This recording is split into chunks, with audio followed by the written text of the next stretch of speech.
प्रतिमा, हम पूरी टाइमलाइन बता रहे हैं हमलों की, जो ये बताती है कि किस तरह न सिर्फ कीव बल्कि डोनेट्स्क के वो इलाके, जो 4 प्रांत, जो 4 राज्यों की बात हो रही है, अब जो है सुई ज़ेलेंस्की की अटक गई है उस पर आकर कि ये जो 4 राज्य हैं हमें इसका कब्जा वापस दो, और रूस कह रहा है ये तो हमारी जी आत्मा है, हम इस पर कोई समझौता नहीं करेंगे।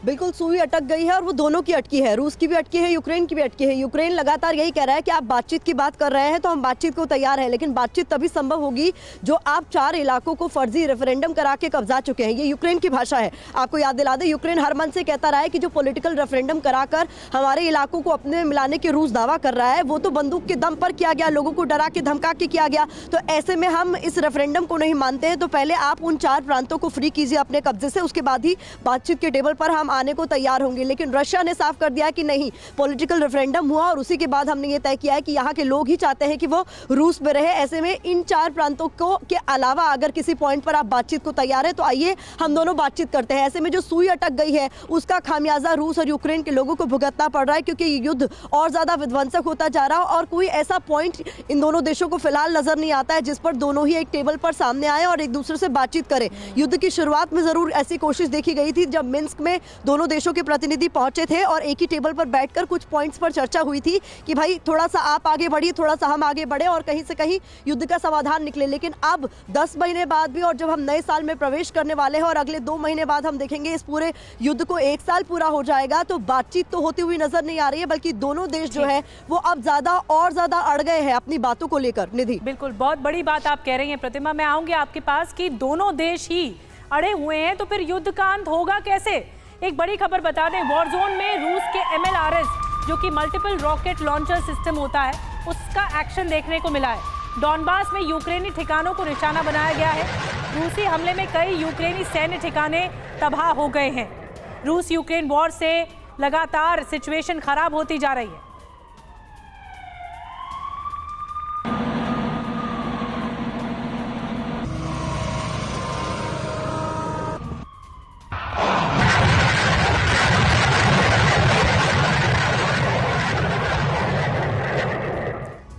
तो जो जंग है वो सीधा सीधा डॉनबास, डोनेट्स्क, लुहांस्क जैसे इलाकों में आकर अटक गई है और यहीं पे ही ज्यादा विध्वंसक लड़ाई है। एक और बड़ी खबर, खंडर बन चुका है मारियोपोल।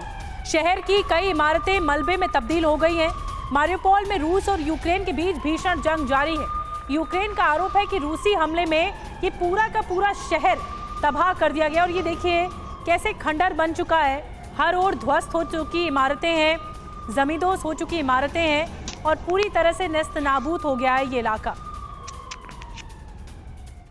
एक और बड़ी खबर आपको बता दें, जंग के बीच यूक्रेन को रूस की 2 टूक सामने आई है।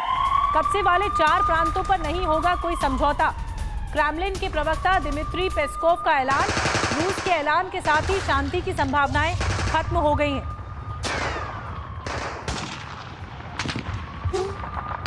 навсегда останется.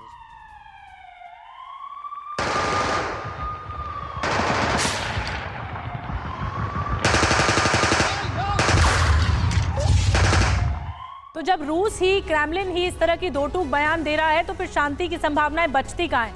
आइए जल्दी से बिग वॉल के जरिए आपको बताते हैं वो 4 इलाके, क्रेमलिन के प्रवक्ता ने क्या कुछ कहा है और 4 इलाकों पर कैसे एक बार फिर से अपनी दावा मजबूत किया है।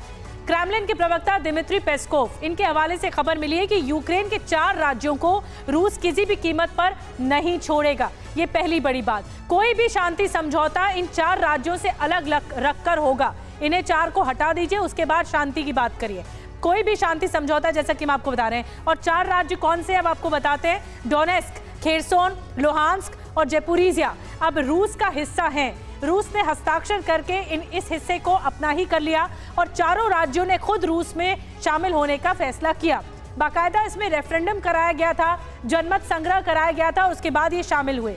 हम शांति चाहते हैं लेकिन गलत समझौता नहीं कर सकते, ये दिमित्री पेस्कोव की तरफ से कहा जा रहा है। रूस ने जनमत संग्रह के आधार पर यूक्रेन के 4 राज्यों को अपना घोषित कर दिया था और इसीलिए ये जंग और तेज हो गई है, क्योंकि यूक्रेन कह रहा है अब ये 4 राज्य तो हमारे हैं, हमें वापस चाहिए। दूसरे विश्व युद्ध के बाद किसी देश का दूसरे पर यह सबसे बड़ा कब्जा है। जो ये 4 राज्यों का कब्जा हम आपको बता रहे हैं, डोनेस्क, लुहांस्क, डॉनबास करके, ये सबसे बड़ा दूसरे विश्व युद्ध के बाद कब्जा है कि किसी देश ने किया हो।